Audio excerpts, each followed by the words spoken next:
Let's say I have the molecule sodium chloride. We know in this situation, let's look at the periodic table. Sodium, it's an alkali metal. It has one valence electron. It's in group 1. And so when it only has one, it really wants to give it away. And chloride, or chlorine is a halogen. And it's only one away. It just needs one electron to have full 8 valence electrons in its outermost shell. So it really wants to take one electron. And we've talked about this story multiple times, especially early in the chemistry playlist. And we know what's going to happen. Sodium, since it wants to lose an electron, it's going to lose its electron. And it's going to give it to chlorine. And chlorine is going to gain it. And so you're going to have a situation where sodium is going to have a +1 charge because it lost an electron. And then chlorine will have a -1 charge because it gained an electron.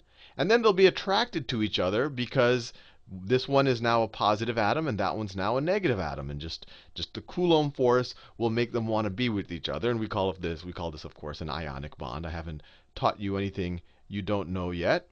And an ionic bond, you literally had a loss of electron from one compound to another. Now, that's a very cut and dry situation. But we saw other situations where it wasn't quite as cut and dry. For example, H2O, where you have a oxygen, but you've seen this multiple times already if you're watching this playlist in order. And it's bonded to 2 hydrogens. But we know that oxygen is much, much more. In fact, nitrogen, oxygen, and fluorine are the most electronegative atoms, which means that they like to hog electrons the most. So when you have oxygen bonded with pretty much anything, but in particular of this case, hydrogen, it's going to pull most of the electrons in its direction. So even though these are covalent bonds, the hydrogen is still sharing the electrons that's bonded with oxygen. Most of the electrons spend most of their time on the oxygen side of this whole affair. So you have a partial negative charge on the oxygen end of the molecule, and you have partial positive charges on the hydrogen. And we talked about this, and this is what leads to hydrogen bonding and all of that. What we're going to do here is introduce, it's almost an intellectual tool. We know that this isn't an ionic bond. We know that this is actually a covalent bond, that this atom is shared. But it spends most of its time at the more electronegative atom. That's why you have this partial negative charge. So we create this convention called oxidation states. Let me write that down. And I'll clarify what the word means in a second. Oxidation states. Oxidation state. And this is essentially assigning, with an ionic compound, you naturally assign a charge because each atom really does have a charge. But let's say we want to live in a world where we don't like this partial charge, partial negative. We want to say, look, if this were, hypothetically, if this were a ionic bond, what would it look like? Who would gain the electron and who would lose the electron? So in the case of water, if you were forced to say, OK, who gained the electron, you'd say oxygen gained 2 electrons from the hydrogens, and the hydrogens lost each 1 electron to the oxygen. So the hydrogen would have a +1 charge, each of them, and then the oxygen would have a -2 charge. Now, I want to be very clear with this. This isn't what really happened. This is just our little intellectual game that we're playing called an oxidation state. It's going to be really useful later to understand why some reactions occur. But I just want to be very clear. This is a hypothetical charge if these were ionic bonds. So you're just saying whoever is the more electronegative, and remember, electronegativity, it goes from the bottom left to the top right. So these are the most electronegative atoms, which means they love to hog electrons the most. These are the least, or you could also call them the most electropositive, which means they like to give away electrons the most. So what you do is you say, OK, the more electronegative, let's just say that they actually get the electrons, and that the more electropositive atoms, they give the electrons, even though we know that it's something in between. It's actually partial. Now these numbers, these hypothetical ionization, well, I guess we could call it hypothetical ionization of these hydrogen molecules. This is called their oxidation number. Oxidation number. The oxidation number of hydrogen in H2O, so in H2O, the oxidation number of hydrogen is +1. So we could write a +1 for each of the hydrogens there, and then the oxidation number for the oxygen is -2. -2. And the way we talk about it, we say that the hydrogen molecules here have been oxidized. And it's kind of like saying that, you've been, well, in this case, they were oxidized by oxygen. And this is actually a very confusing point, or at least it was to me initially. Because when I first learned about oxidation, I was like, oh, that's what oxygen does to things, because the word has the word, it has the word oxygen, or at least the beginning part of oxygen. So I thought, oh, oxidation must mean what oxygen does to other atoms, which means it takes electrons away from them. Usually it takes 2 electrons for itself. Maybe it took 1 from each of the other atoms. So if you've been oxidized, you've had electrons taken away from you, and so you'll have a positive charge. Now that interpretation is only partially true. The reality is it does not have to be oxygen that's doing the oxidation. So for example, let me do hydrogen fluoride. Hydrogen fluoride, HF. I've shed my habit of writing fluorine as FL. I've now remembered that its elemental symbol is just F. So hydrogen fluoride, if it was in an aqueous solution, it would be hydrofluoric acid. That's hydrogen here bonding with fluorine, one of the most electronegative atoms. So what's going to happen here? Once again, the reality is that hydrogen is sharing, it's a covalent bond with fluorine, but the electron spends most of its time here on the fluorine atom. So you're going to have a partial negative charge here and a partial positive. But we don't like this partial halfway game. We want to say, look, if this was, hypothetically, if this was an ionic bond, if one of these people had to gain or lose an electron, how would it play out? In that situation, this guy likes to hog electrons more than hydrogen does. So the fluorine would gain an electron and have an oxidation number of -1, and the hydrogen would lose an electron and have an oxidation number of +1. In this case, hydrogen has been oxidized. Oxidized. Oxidized. And notice, there's no oxygen to be seen. So the way I think about it, fluorine did to hydrogen what oxygen would have done. For example, if I say that you've been Bernie Madoffed, Bernie Madoff might not be the actual individual who's taking your money and putting it into a Ponzi scheme, but it would mean that someone else is doing the same thing that Bernie Madoff would have done to you. So in the same way, even though there's no oxygen here, fluorine has oxidized the hydrogen. Now I'll introduce another word, and that's reduction. Reduction. It's the opposite of oxidation. I'll write it in blue.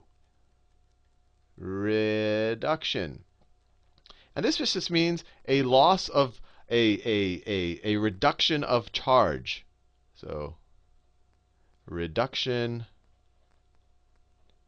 of charge.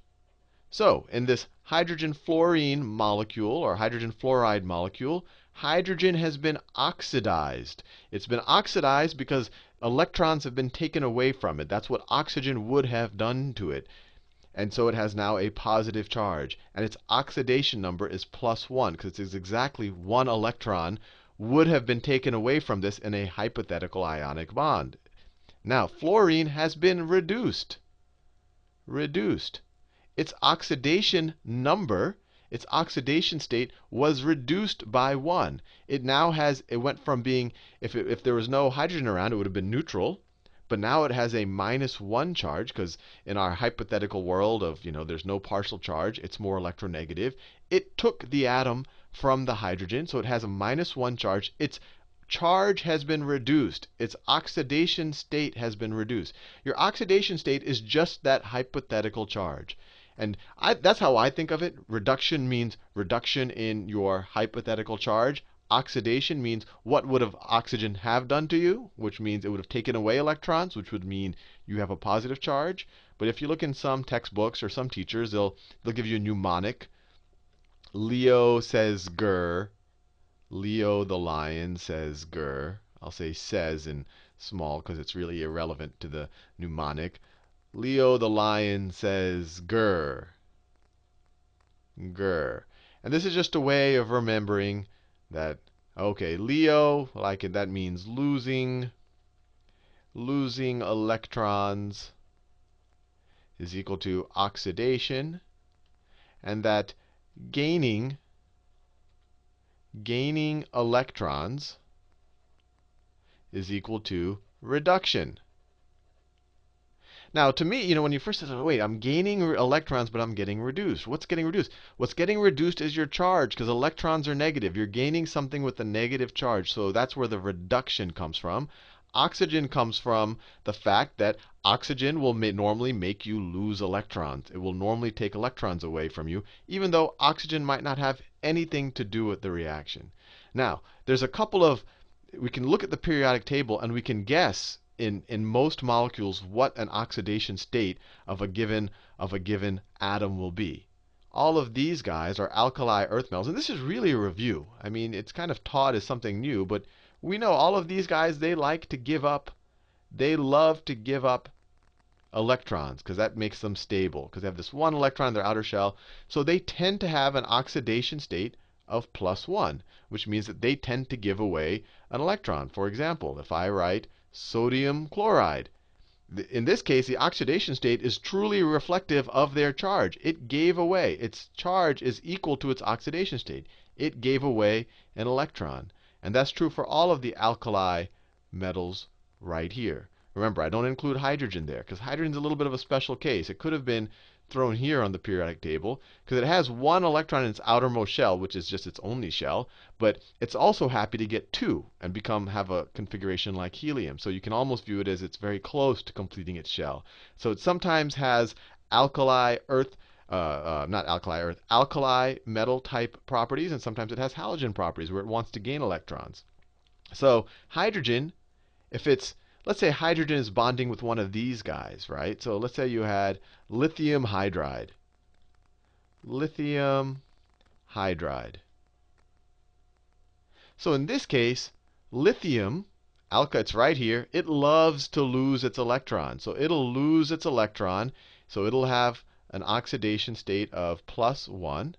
And it'll lose its electron to hydrogen, because hydrogen is more electronegative than lithium. So because hydrogen, you give it one electron, then it has an electron configuration like helium. So hydrogen will be -1. In this situation, when hydrogen bonds with people roughly on the left-hand side of the periodic table. So lithium, just to review our terminology, lithium was oxidized by the hydrogen. Hydrogen was reduced by the lithium. Reduced. Its charge went down. Their oxidation number, +1 for the lithium, -1 for the hydrogen. What is the total sum of an oxidation state for a neutral molecule? In this case, you add up the charges, and you get, oh, it's equal to 0. And that's a big takeaway. That in general, if you have a molecule, if you have a neutral molecule, let me write that down. If you have a, so if you have a neutral molecule, I'll just say neutral compound. Neutral compound, then the oxidation states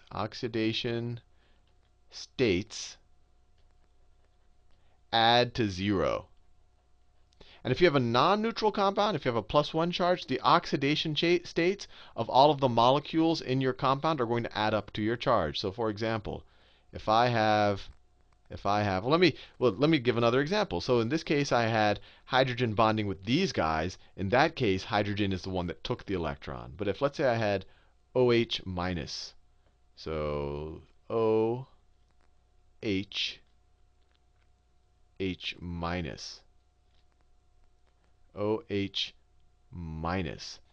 So hydrogen in this case, when it's dealing with something that's not on the left-hand side, when it's dealing with a super electronegative atom, hydrogen's oxidation state is +1, right? So hydrogen is +1, +1. Now, oxygen's typical oxidation state, when it bonds with almost everything else, and I'll give a special case in a few moments, is -2, because it normally takes 2 electrons from other things. We saw that with the water. Oxygen's oxidation state, in most cases, is -2. So even though it hasn't gained 2 electrons here, we would write its oxidation number as -2 for the oxygen. And then you add up the two oxidation numbers, the two oxidation states, -2 plus 1.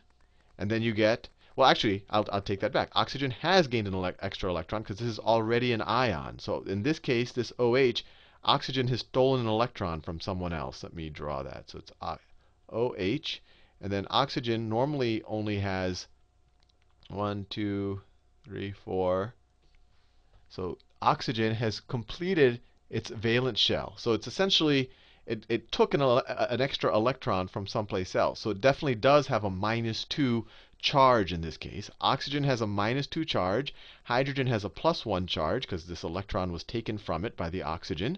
And so the total charge of this molecule is -2 plus 1, which is -1. And that's why you have a -1 charge on OH. So you add up the oxidation states, and you're going to get the charge of the atom under question. Now, we already saw that most of these guys have an oxidation state of +1. These guys here, the alkaline earth metals, have an oxidation state of +2 because they like to give away 2 atoms. We already saw hydrogen, if they bond with people here, they take the electrons, so they get reduced. So it has an oxidation state of -1. But if hydrogen bonds with these guys on the right-hand side, it gives away the electrons. So it would have an oxidation state of +1. We saw that with hydrogen fluoride. It would be the case with hydrogen chloride, hydrogen bromide. You saw the case with water. All of these cases, hydrogen is the one that's giving away the electron. So it gets oxidized. And these guys get reduced, or they're the oxidizing agent. Now, what about these guys over here? What about our halogens? Well, they all like to take electrons. So their typical oxidation state is -1. Oxygen's typical oxidation state, we just saw, is -2. And I'll show you an example, which is really one of the few cases where oxygen doesn't have a -2 oxidation state. And then there's a lot of these other elements in between can have multiple different oxidation states, and we'll see that in a lot of examples. But if you know that hydrogen is plus or -1, if hydrogen is bonding with these guys, it's a +1, it gives away electrons. If it bonds with these guys, it's a -1, it takes the electrons. If you know oxygen tends to take 2 electrons, so it has a -2 oxidation state, and the halogens take 1. If you know that, you can normally figure out all of the other people in the compound. So what I'll do is I'll leave you there for now. I realize I'm running over time. In the next video, we're going to do some maybe more difficult examples.